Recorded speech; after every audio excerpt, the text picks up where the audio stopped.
ہے پنجتن 5 ہے، امام 12 ہے، معصوم 14 ہے۔ درجات کے لیے صدر اسلام سے آج تک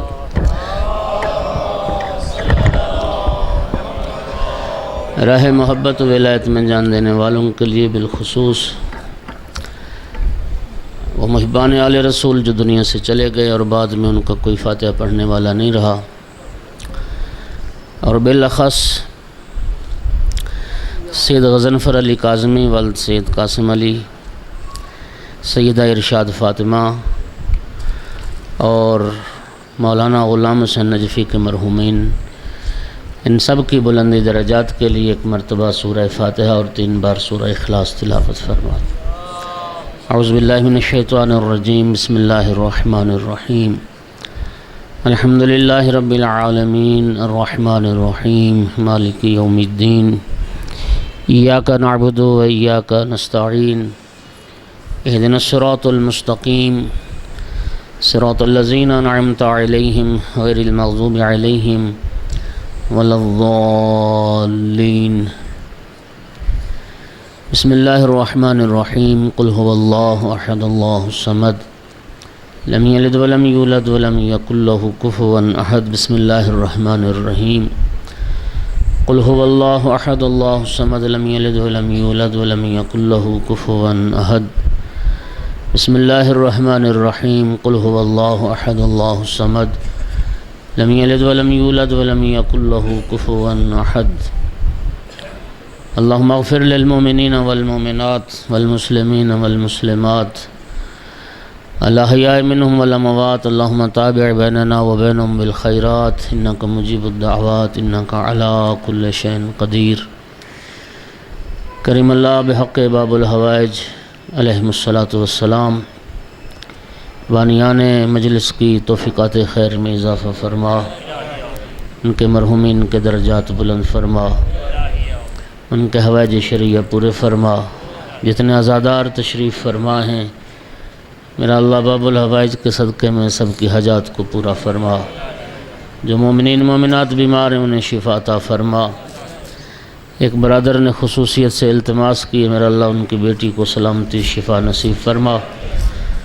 کریم مالک بے روزگار مومنین کو باعزت روزگار عطا فرما، جو پریشان حال ہیں ان کی پریشانیاں دور فرما۔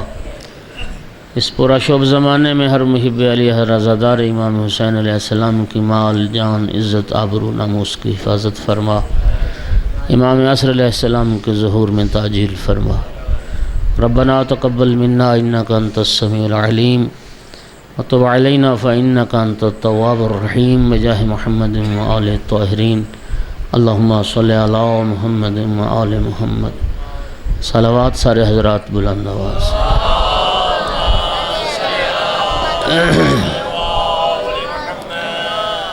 اعوذ باللہ من الشیطان اللعین الرجیم، بسم اللہ الرحمن الرحیم،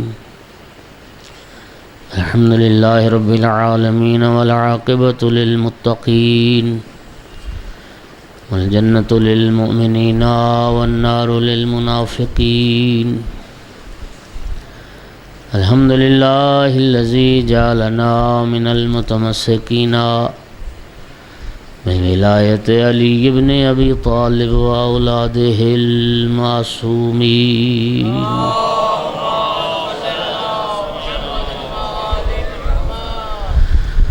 الحمدللہ الذی جعلنا من الباقین علی سید الشہداء و اولادہ و اصحابہ المظلومین۔ الصلاۃ والسلام والتحیۃ والاکرام علی رسولہ الکریم، شفیع المذنبین انیس الغریبین ورحمۃ للعالمین۔ اعنی العبد المؤید الرسول المسدد المحمود الاحمد المصطفى الامجد ابا القاسم محمد،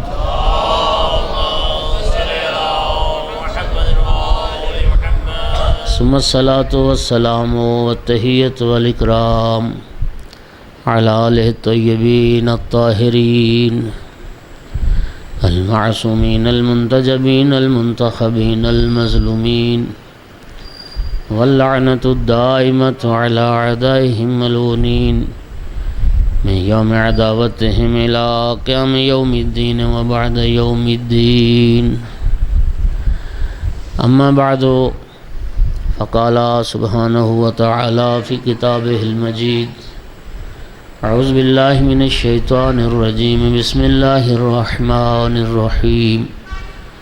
قل لا أسألكم عليه أجرا إلا المودة في القربى ومن يقترف حسنة نزد له فيها حسنا إن الله غفور شكور.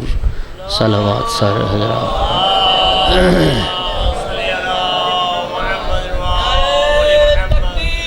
اللہ اکبر.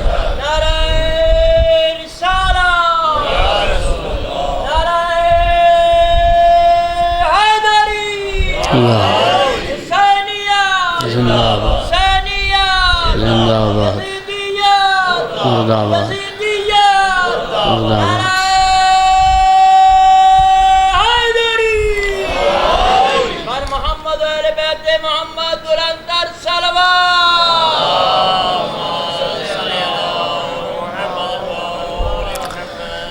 سورہ مبارکہ شورى کی معروف ترین آیت مجیدہ جو ہر مومن کے دل و دماغ پہ نقش تلاوت کرنے کا شرف حاصل کیا ہے. یہ آیت جو آیت مودت کے نام سے معروف ہے، اس آیت مودت میں اللہ رب العزت نے پیغمبر کے قرابت داروں کی مودت کو فریضہ قرار دیا ہے.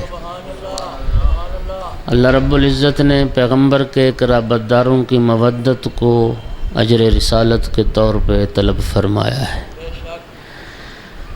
اور قرآن مجید میں اللہ رب العزت نے صرف پیغمبر کے قرابت داروں کی مودت کو فریضہ قرار دیا ہے. میں دوستو عرض کروں کہ سرکار دو عالم نے یہ جو اجر رسالت مانگا اپنی مرضی سے نہیں مانگا، اللہ کے حکم سے مانگا ہے. اور اسی قرآن مجید میں دوسرے مقام پہ ارشاد ہوا: ما سألتکم من اجر فهو لکم. یہ آیت مجیدہ کا وہ حصہ ہے جو آپ دعائے ندبہ میں بھی جس کو پڑھتے ہیں. ارشاد رب العزت ہوتا ہے: میرا حبیب میرے بندوں سے اپنی امت سے یہ بھی کہہ دے کہ میں نے جو تم سے اجر مانگا ہے اپنے فائدے کے لیے نہیں مانگا ہے، تمہارے ہی فائدے کے لیے مانگا ہے.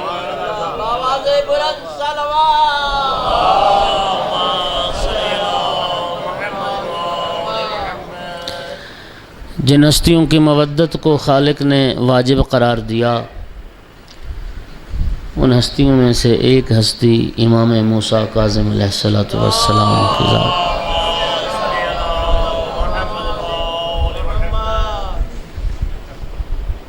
جس آقا کی شہادت کی مناسبت سے یہ مجلس بپا ہے.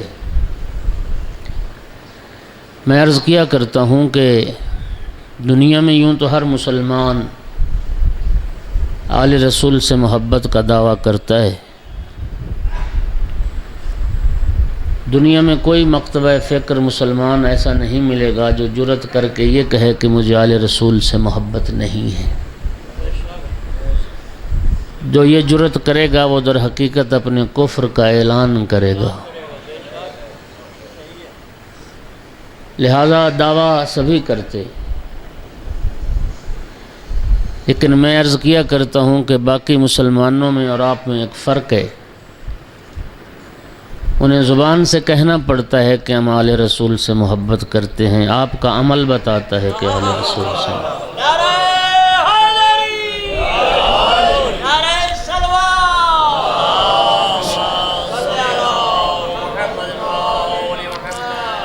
اور وہ عمل ہے کیا؟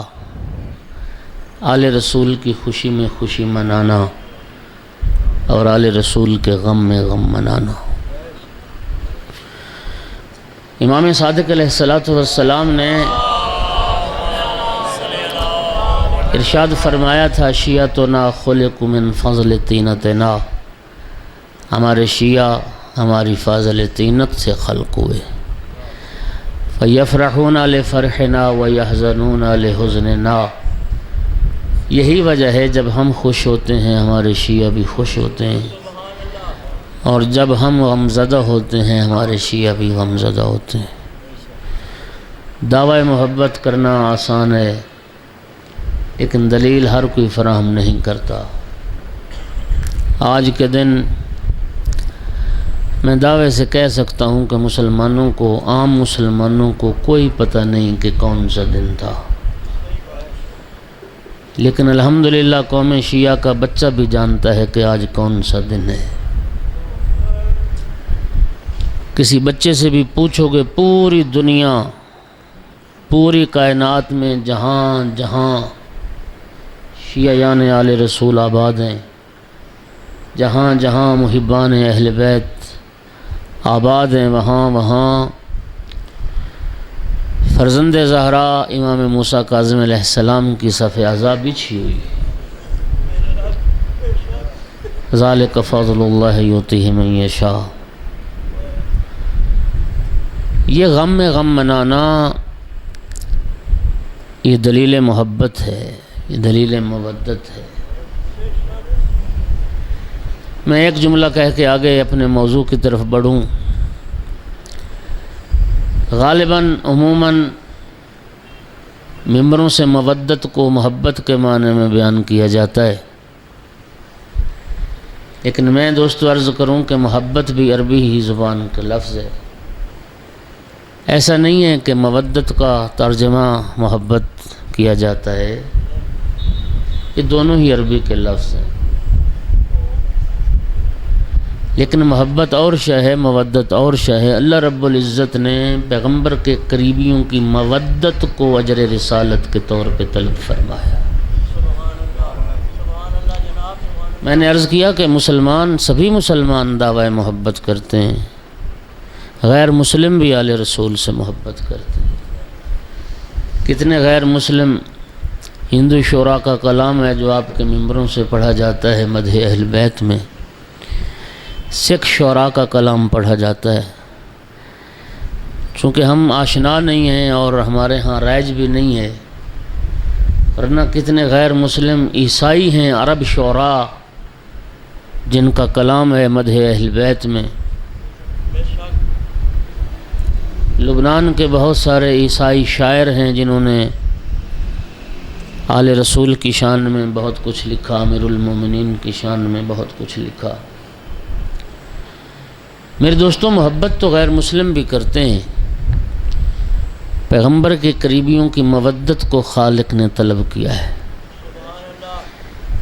ایک جملے میں کہہ کے آگے بڑھ جاؤں، محبت اور مودت میں فرق یہ ہے کہ محبت آل رسول کے ساتھ جب اطاعت آل رسول بھی شامل ہو جائے گی تو مودت کی منزل آ جائے گی۔ تو پھر میں اگر کھول کے عرض کروں تو اس آیت مودت کا معنی یہ ہوگا، قُلْ لَا أَسْأَلُكُمْ عَلَيْهِ أَجْرًا إِلَّا الْمَوَدَّةَ فِي الْقُرْبَى۔ میرا حبیب لوگوں سے کہہ دیجئے کہ تبلیغ رسالت کے صلے میں جو تمہیں اجر دینا چاہتے ہیں وہ اجر میرے اہل بیت کی محبت بھی ہے، میرے اہل بیت کی اطاعت بھی ہے۔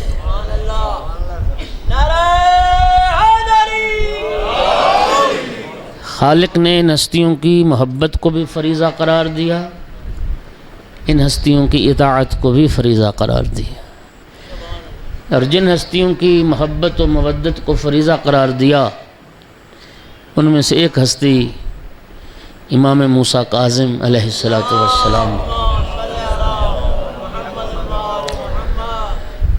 اور یہ بھی کیا خوبصورت ایک امتزاج ہے کہ موسیٰ آقا کی ہیبت و دبدبہ کو ظاہر کرتا ہے اور کاظم حضرت کے صبر اور حلم اور بردباری کو ظاہر کرتا ہے۔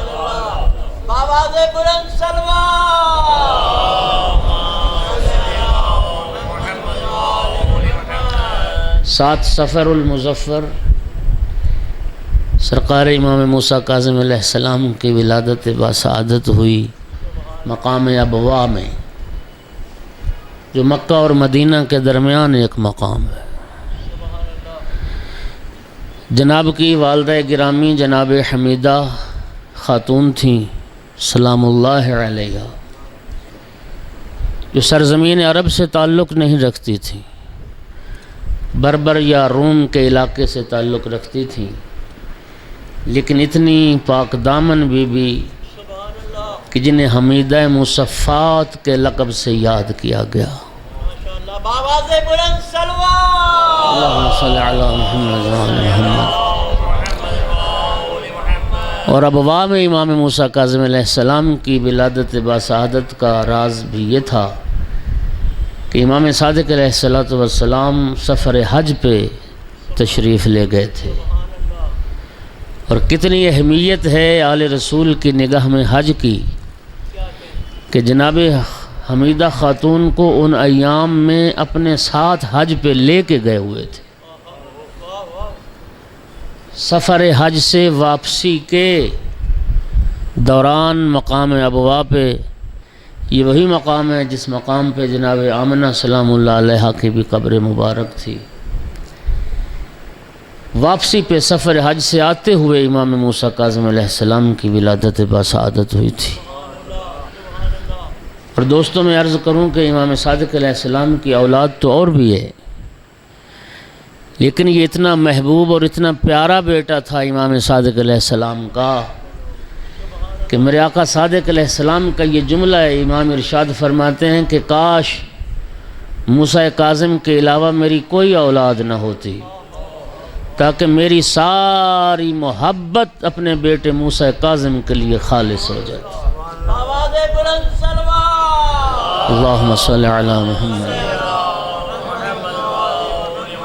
چونکہ ظاہر ہے اولاد کثیر ہو جائے تو ماں باپ کی محبت تقسیم ہو جاتی، اور حکم شریعت بھی یہ ہے کہ اولاد کے درمیان محبت کرنے میں، پیار کا اظہار کرنے میں بھی عدل سے کام لو۔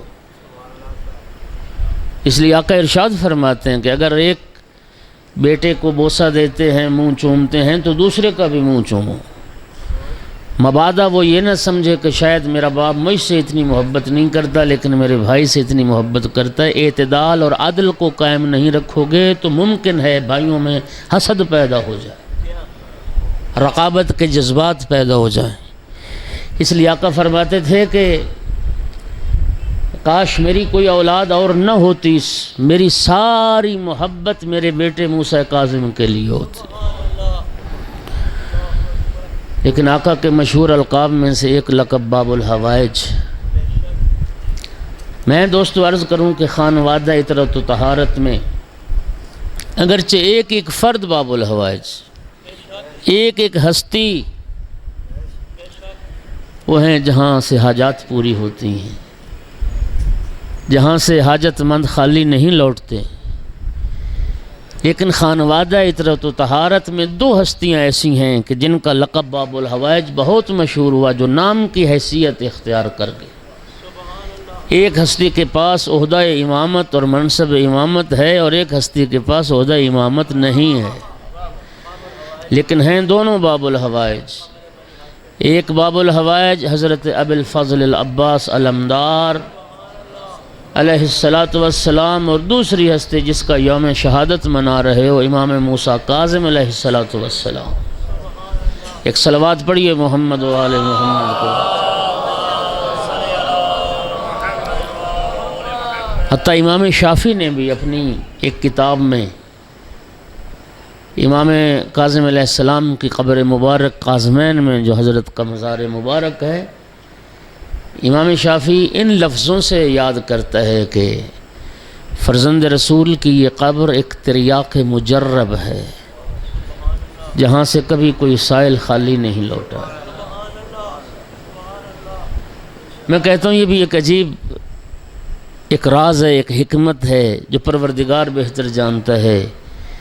دو ہستیاں باب الحوائج دنیا کی حاجات کو پورا کر رہی ہیں، کوئی حاجت مند ان کے دروازے سے خالی نہیں لوٹتا، ایک بازو کٹوا کے دنیا کے حوائج پورے کر رہا ہے، دوسرا جس کا عالم غربت میں جنازہ اٹھا اولاد جنازہ اٹھانے والی نہیں ملی، مزدور بلائے گئے تھے، لو بھی لوگوں کے حاجات اور حوائج کو پورا کر۔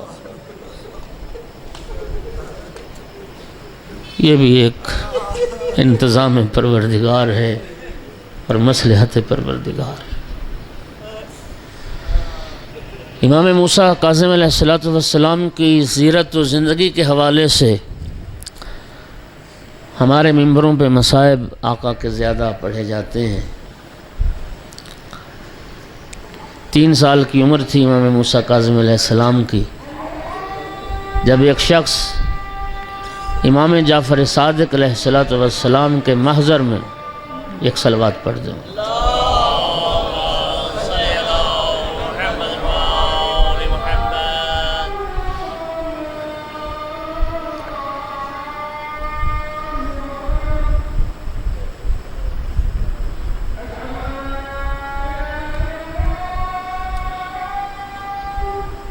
اشہد ان لا الہ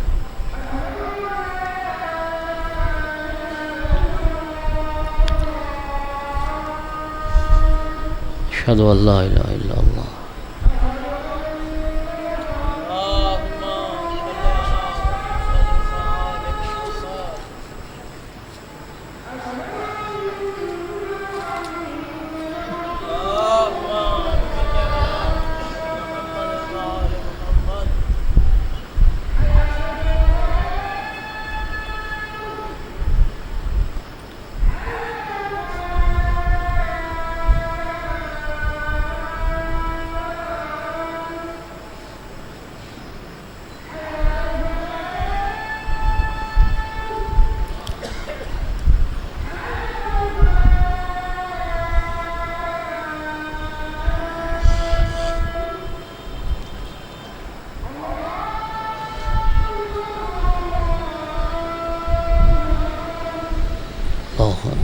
اللہ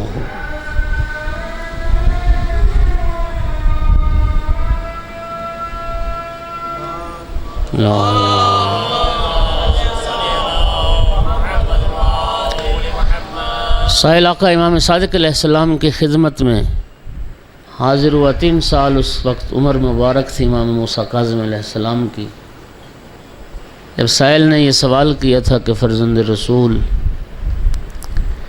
آپ کے بعد امام کون ہوگا، آپ کا جانشین کون ہوگا، اور اللہ کی حجت ہمارے لیے کون ہوگا، امام صادق علیہ السلام نے امام موسیٰ کاظم علیہ السلام کی طرف اشارہ فرمایا، میرا یہ بیٹا میرے بعد تمہارا امام ہے اور اللہ کی حجت ہے تم پر۔ سائل پوچھتا ہے فرزند رسول امام کی علامات کیا ہوتی ہیں، اوصاف کیا ہوتے ہیں؟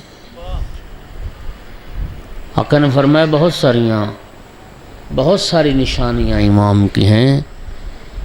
امام کی ایک نشانی یہ ہوتی ہے کہ وہ لہو و لعب میں کبھی مشغول نظر نہیں آتا ہے۔ یہ باتیں محضر مبارک میں ہو رہی تھیں۔ سائل نے کیا دیکھا کہ امام موسیٰ کاظم علیہ السلام کے پاس ایک چھوٹا سا بچہ بکری کا۔ سائل نے اعتراض کیا کہ مولا آپ تو فرما رہے تھے کہ امام دنیا میں لہو و لعب میں مشغول نہیں ہوتا، اور آپ کے فرزند سے بکری کے بچے سے کھیل رہے ہیں۔ مولا نے فرمایا ذرا قریب جا کے سن تو صحیح میرا بیٹا کہہ کیا رہا ہے۔ سائل قریب آتا ہے بچے کے تو دیکھا کہ امام موسیٰ کاظم علیہ السلام بکری کے بچے سے فرما رہے تھے تو بھی میرے رب کو سجدہ کر، تو بھی میرے خالق و مالک کو سجدہ کر۔ یہ در حقیقت ایک درس تھا اس بچپنے میں۔ امام جانتے تھے کہ جانور تو مکلف نہیں ہیں اللہ کی عبادت کے، لیکن محفل میں بیٹھنے والوں کو یہ امام سمجھا رہے تھے کہ امام معصوم ایک جانور سے بھی یہ خواہش رکھتا ہے کہ وہ بھی اللہ کو سجدہ کرے، چاہے جائے کہ ایک انسان ہو جو خالق کو سجدہ نہ کرے۔ اللہ اکبر یا رسول اللہ۔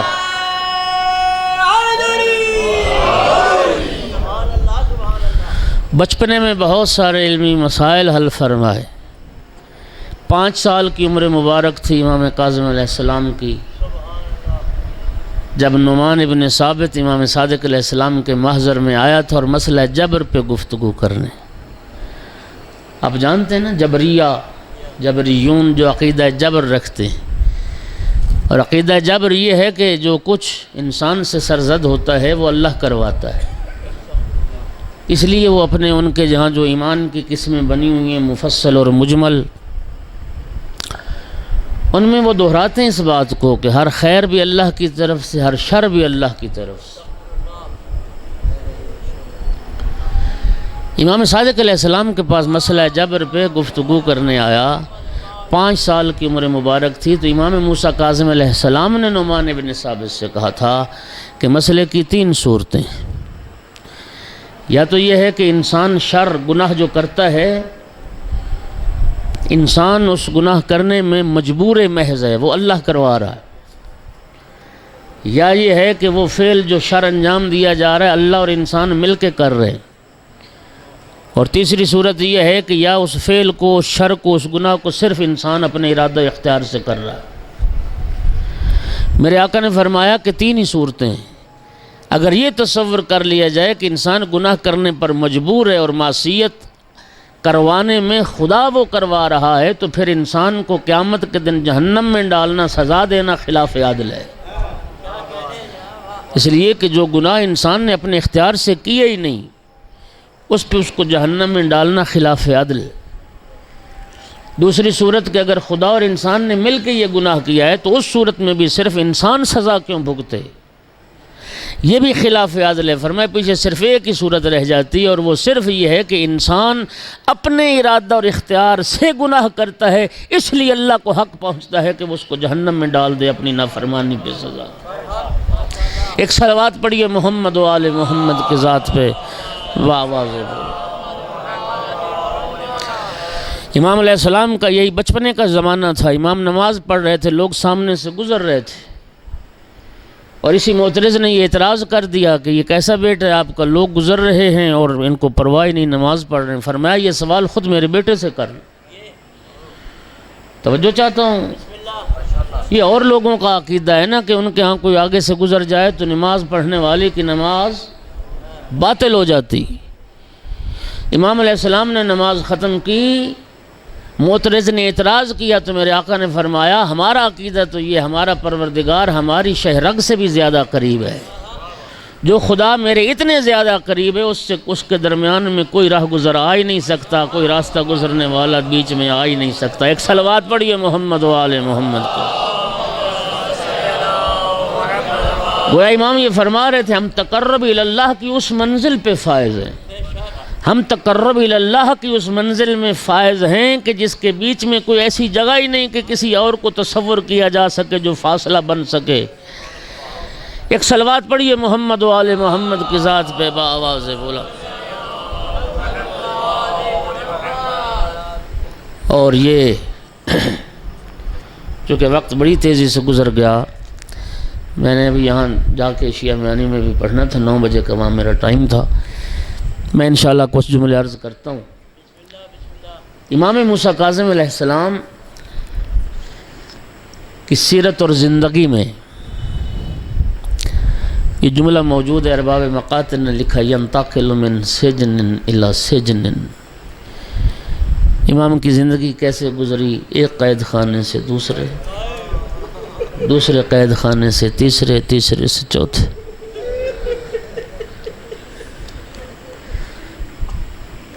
یہ جانتے ہیں یہ قید خانے تبدیل کیوں ہوتے رہے، کبھی بصرہ میں قید، کبھی بغداد میں قید، کبھی فضل ابن ربیع کے پاس، کبھی سندھی ابن شائق کے پاس. یہ قید خانے بدلتے کیوں رہے؟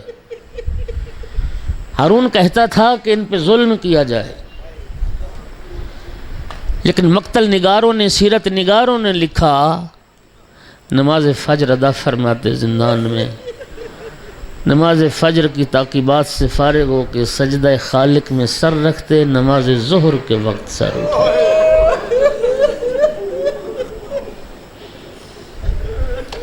ظہرین ادا فرماتے، ظہرین کی ادائیگی کے بعد پھر سجدہ خالق میں سر رکھتے، مغربین کے وقت سر اٹھاتے. اتنے لمبے سجدے اجرکم علی اللہ۔ اور پھر دعا کیا کرتے؟ امام کی یہ دعا نقل کی، زندان میں امام دعا کرتے تھے، اللہم انی کنت اسألک ان تفرغنی، پروردگارہ میں تجھ سے دعا کیا کرتا تھا، پروردگار مجھے اپنی عبادت کے لیے ایک خلوت اور تنہائی کا مقام عطا فرما، انی اسألک ان تفرغنی لعبادتک، معبود میں تجھ سے دعا کیا کرتا تھا،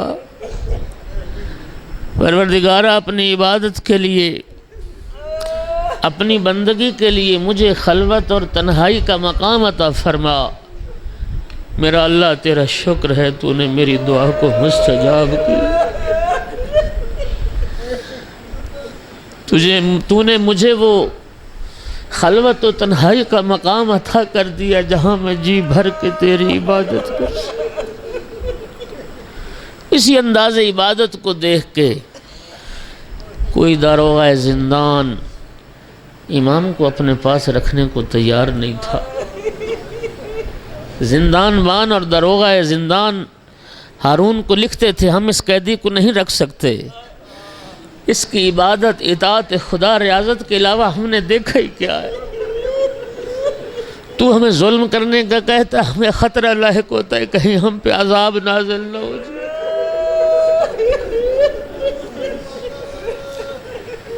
یہی وجہ تھی آقا کے زندان بدلتے رہے، داروغہ زندان اپنے پاس رکھنے کو تیار نہیں ہوتے تھے۔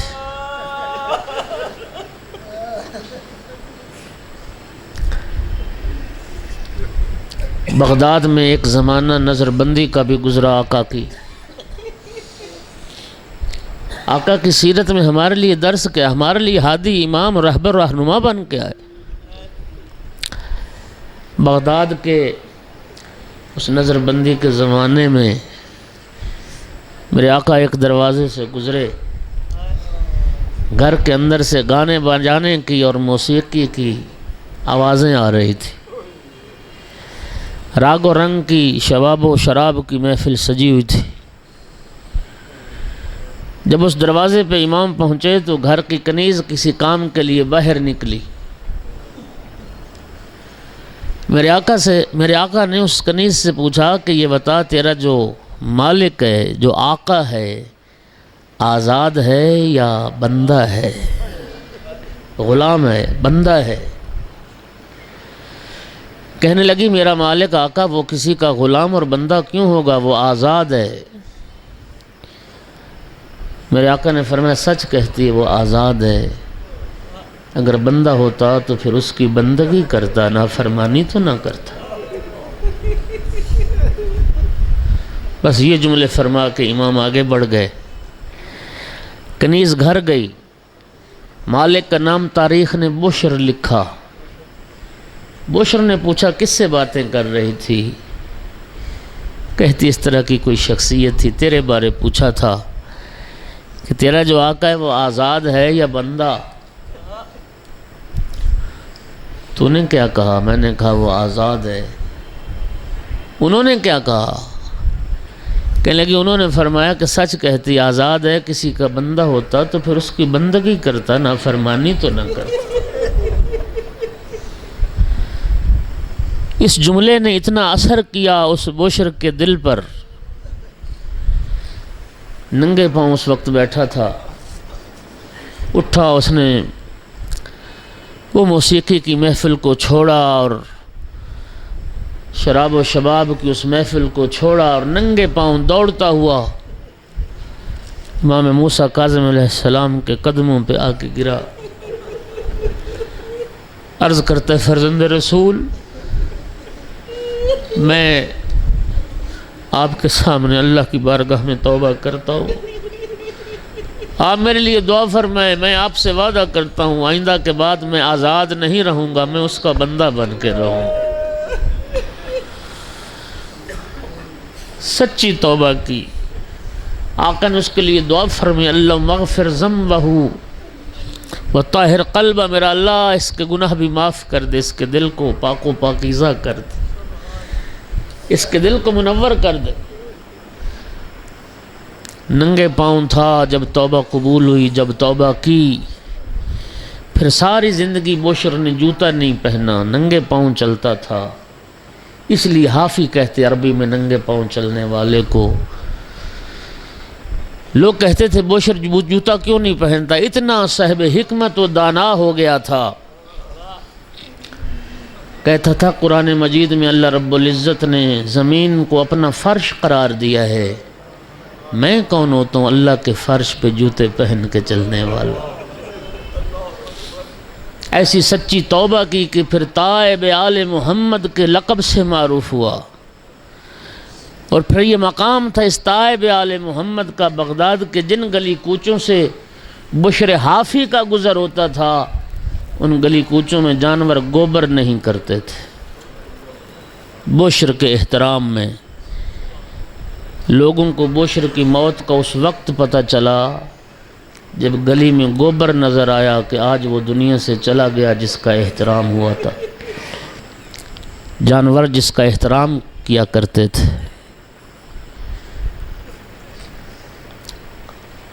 آج 25 رجب المرجب کا دن تھا۔ عجیب قسمت ہے آل محمد کے گھرانے کی، خالق نے جن کی محبت و اطاعت کو واجب کیا تھا، مسلمانوں نے انہی ہستیوں کو چن چن کے کسی کو تلوار کے ساتھ، کسی کو زہر کے ساتھ،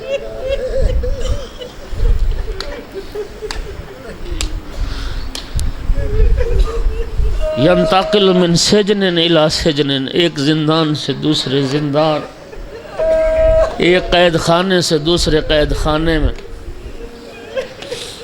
فضل ابن ربی کا جو قید خانہ تھا، یہ فضل محب آل محمد تھا۔ ایک دن ایک شیعہ اہل بیت، فضل کہتا ہے آ میں تجھے تیرے امام کی زیارت کرواؤں۔ زندان کی چھت پہ لے گیا، کہتا ہے روشن دان سے اندر دیکھ، اپنے امام کی زیارت کر۔ اس محب اہل بیت، شیعہ اہل بیت نے بڑے غور سے اس روشن دان سے اندر دیکھا، غور سے دیکھ کے کہتے ہیں فضل مجھ سے مذاق کرتے ہو؟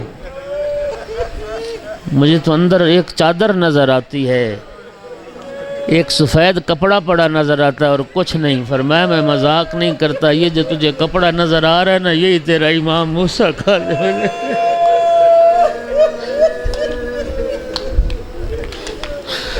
چہاردہ معصومین علیہ السلام میں سے دو ہستیوں کے بارے میں میری ناقص معلومات اور مطالعے میں، دو ہستیاں ایسی ہیں جن کے بدن کا گوشت ختم ہو گیا تھا، دو ہستیاں جو صرف ہڈیوں کا ڈھانچہ رہ گئی تھی۔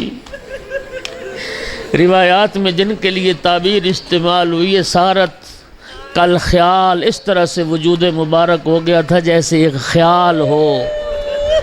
سنو گے وہ کون سی دو ہستیاں تھیں؟ ایک رسول کی بیٹی فاطمہ زہرا، ایک فاطمہ زہرا کا یہ لال امام موسیٰ کاظم۔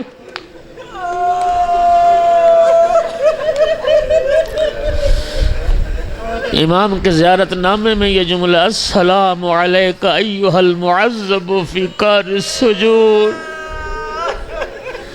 میرا سلام اس قیدی پر جس کو قید خانوں میں بڑے عذاب دیے گئے، قید خانوں میں بڑی اذیتیں دی گئی۔ سندھ ابن شیخ ملعون کا قید خانہ یہ بدترین قید خانہ تھا، یہ ظالم انسان امام کو کوڑے مارا کرتا تھا۔ وَظُلَمِ الْمَطَامِيرِ، تاریک گڑھوں میں رکھا گیا۔ عزادارو، کہہ لینا بڑا آسان ہے، سن لینا بڑا آسان ہے، ذرا گہرائی میں جا کے کوئی تصور تو کرے۔ مفاتیح الجنان ہر گھر میں ہوگی، امام موسیٰ کاظم علیہ السلام کا زیارت نامہ اٹھا کے دیکھنا۔ وَظُلَمِ الْمَطَامِيرِ، ایسے ایسے زندان بھی تھے جو گڑھوں اور کنووں کی مانند تھے، جس میں مرطوبت تھی، مرطوب تھے، اور اتنے تاریک روایات میں جملہ ایسے تاریک زندانوں میں بھی امام موسیٰ کاظم کو رکھا گیا، ایامہ مظلمہ کاللیالی، کہ دن بھی تاریک راتوں کی طرح تاریک تھا۔ جہاں سورج کی روشنی نہیں آتی تھی، گڑھوں میں آقا کو قید رکھا گیا، اور پھر ان قید خانوں میں قید کیسے رکھا گیا۔ السلام علی ذی المرزوز بحلق القیود۔ میں نے عرض کیا امام کا وجود ہڈیوں کا ڈھانچہ رہ گیا تھا، اتنے وزنی زنجیر پہنائے گئے تھے کہ زنجیروں کی وجہ سے امام کی پنڈلیاں ٹوٹ گئی تھی، پاؤں کی ہڈیاں ٹوٹ گئی تھی، پنڈلیوں کی ہڈیاں۔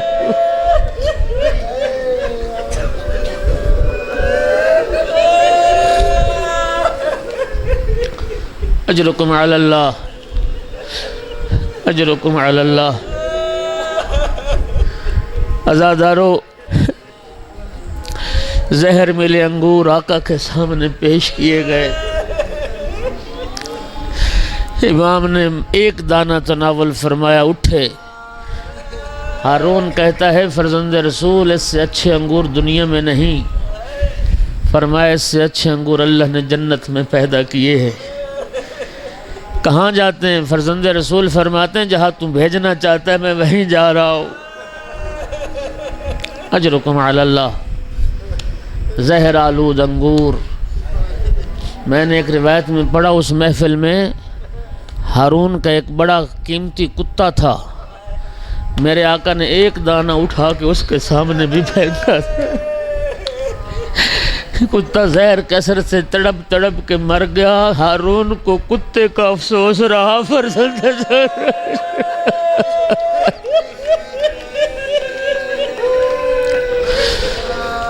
سندھی ابن شائق نے ہارون کے کہنے پہ اطباء کو بلایا کہ امام طبی موت دنیا سے جا رہے ہیں۔ میرے آقا نے طبیبوں کے سامنے اپنے ہاتھ کی ہتھیلیاں کی، رنگ زرد ہو چکا تھا، میرے آقا نے فرمایا قتلاً قتلاً قتلا، مجھے زہر دیا گیا ہے، میں زہر کی وجہ سے۔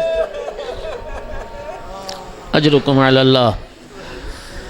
عزادارو، بڑے بڑے قیدی آپ نے سنے، بڑے قیدیوں کا تذکرہ آپ نے سنا، امام سجاد کی قید کا تذکرہ بھی آپ نے سنا۔ میں کہوں گا مولا سجاد آپ نے بھی بڑی قید گزاری، مشکل قید گزاری، لیکن آپ کے زنجیر اتر تو گئے تھے۔ قربان امام موسیٰ کاظم، آؤ پرسہ پیش کریں والی خراسان امام رضا کی بارگاہ میں۔ اے مولا رضا، آپ کے بابا کا جنازہ 19 بیٹے جس کے وطن میں موجود تھے، اس سے بڑھ کے غربت کیا ہوگی کہ امام کا جنازہ اٹھانے والا کوئی نہیں تھا، مزدور بلائے گئے، مزدور۔ زندان سے جنازہ اٹھا، مزدوروں نے کندھے پہ اٹھایا، اور ایک شخص آگے آگے چل کے کہہ رہا تھا ھذا امام الرفضہ، لوگوں جس نے دیکھنا ہو یہ رافضیوں کا امام، یہ رافضیوں کا امام۔ جنازہ پل بغداد پہ لا کے رکھا گیا۔ معاف کرنا عزادارو، 3 جنازے آل محمد کے گھرانے میں ایسے اٹھے جو 3 دن تک زمین پہ پڑے رہے۔ 3 جنازے 3 دن تک پڑے رہے ہیں۔ ایک جنازہ امام محمد تقی علیہ السلام کا تھا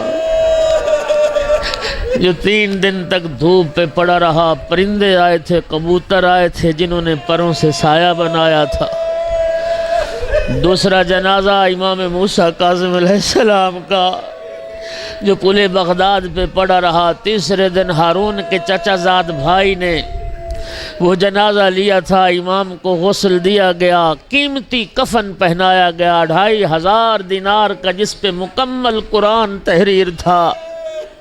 عزادار میں کہوں گا اے مولا امام موسیٰ کاظم علیہ السلام، عالم غربت میں آپ کا جنازہ اٹھا، جنازہ اٹھانے والے مزدور تو مل گئے، سید سجاد کیا کرتا، زینب کبریٰ کیا کرتی، جن کو کوئی مزدور بھی نہ ملا جو فرزند رسول کا جنازہ اٹھاتے، جو امام حسین کا جنازہ اٹھاتے۔ مولا آپ خوش قسمت ہیں، مولا آپ جنازہ اٹھا تو صحیح، لیکن ہائے قسمت فرزند زہرا امام حسین علیہ السلام کی، بہن بھائی کی لاش پہ آ کے کہتی تھی بھیا میرے ہاتھ آزاد ہوتے میں آپ کو دفن کر کے چلی۔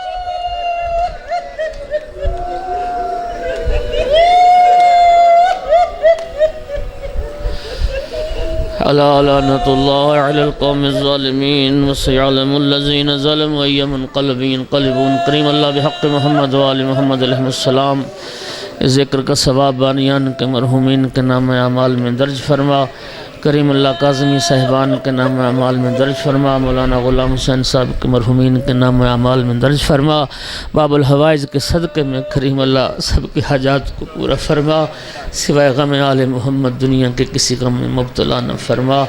میرا اللہ باب الحوائج کے صدقے میں سب کی حاجات کو پورا فرما۔ ربنا تقبل منا انک انت السمیع۔ اللہ ایک ہے، پنجتن پانچ ہے، امام 12 ہے، معصوم 14